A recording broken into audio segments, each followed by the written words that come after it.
मुंबई के एक नामी इंग्लिश मीडियम स्कूल की एक टीचर ने अपने 16 साल के माइनर स्टूडेंट के साथ सेक्सुअल रिलेशनशिप बनाई। टीचर पर आरोप है कि वो कई बार स्टूडेंट को अपनी कार में सुनसान जगहों और 5 स्टार होटल्स में लेके गई, जहां टीचर ने स्टूडेंट के साथ यौन संबंध बनाए। इस मामले के सामने आने के बाद टीचर पर पॉक्सो एक्ट के तहत मामला दर्ज किया गया और उनकी गिरफ्तारी की गई।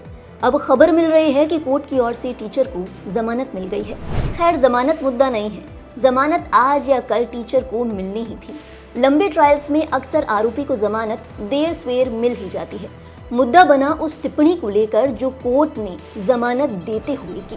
कोर्ट ने कहा कि तमाम साक्ष्यों के मद्देनजर ये पता चलता है कि सेक्सुअल रिलेशनशिप टीचर और स्टूडेंट के बीच म्यूचुअल कंसेंट यानी आपसी सहमति से बने। कोर्ट की इस टिप्पणी के सामने आने के बाद सोशल मीडिया पर एक नई चर्चा शुरू हो गई है। लोग कोर्ट की इस टिप्पणी पर नाराजगी जाहिर करते हुए ये सवाल कर रहे हैं कि फर्ज के तौर पर अगर फीमेल टीचर की जगह मेल टीचर होता तो क्या तब भी कोर्ट यही कहती?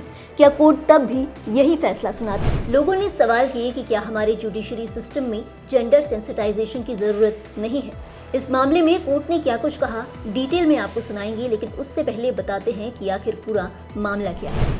लड़की के घर वालों की ओर से पुलिस को दी गई एफआईआर में लिखा गया है कि स्कूल के एनुअल डे पर फीमेल टीचर का दिल स्टूडेंट पर आ गया था। एक फीमेल कॉलर की मदद से टीचर ने स्टूडेंट से संपर्क साधने की कोशिश की, उसका ब्रेन वॉश किया और उसके बाद बार बार और लगातार उसका यौन शोषण किया गया। एफआईआर में ये बात भी कही गई है कि टीचर स्टूडेंट को शराब और दूसरी दवाएं दिया करती थी। वहीं टीचर के पक्ष की ओर से एक अलग ही कहानी सामने आई।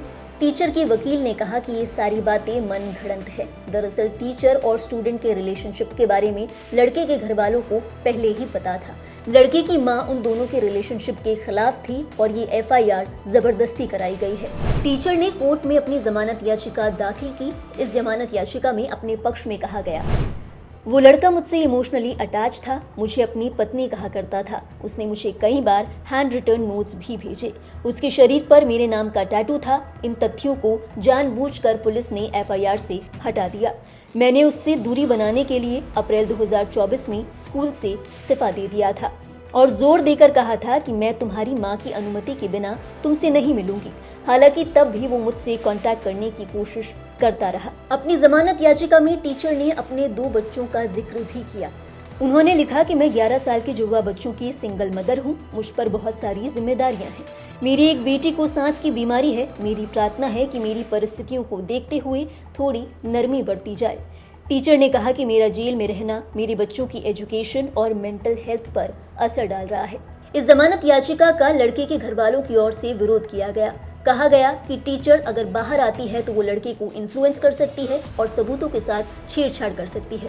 हालांकि अदालत ने कहा कि सशर्त तो टीचर को जमानत दी ही जा सकती है।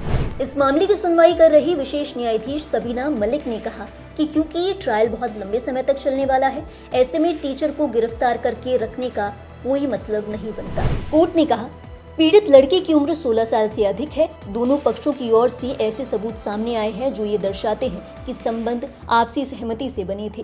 कोर्ट ने ये भी नोटिस किया कि महिला अब स्कूल टीचर नहीं है, उसने इस्तीफा दे दिया है। ऐसे में अब छात्र और शिक्षक का रिश्ता ही नहीं रहा और असर कम हो गया है।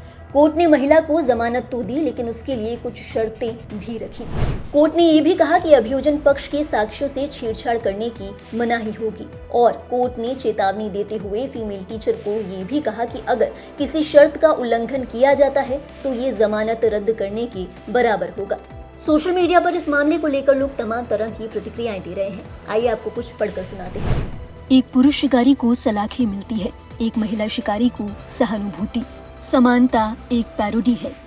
एक अन्य यूजर ने लिखा, भले ही यौन संबंध सहमति से बना हो, क्या नाबालिगों के साथ यौन संबंध बनाना अपराध नहीं है?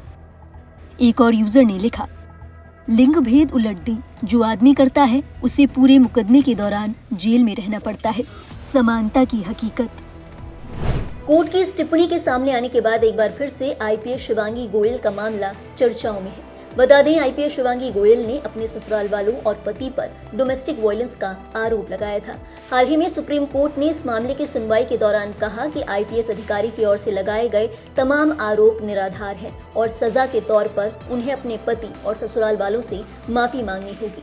लोगों ने पूछा है कि एक महिला इतने जिम्मेदार ओहदे पर होते हुए किसी पर झूठे आरोप लगाती है, जिसके चलते सामने वाले को कई दिनों तक जेल में रहना होता है और सुप्रीम कोर्ट सजा के तौर पर केवल ये कहता है कि उन्हें सार्वजनिक तौर पर माफी मांग लेनी चाहिए।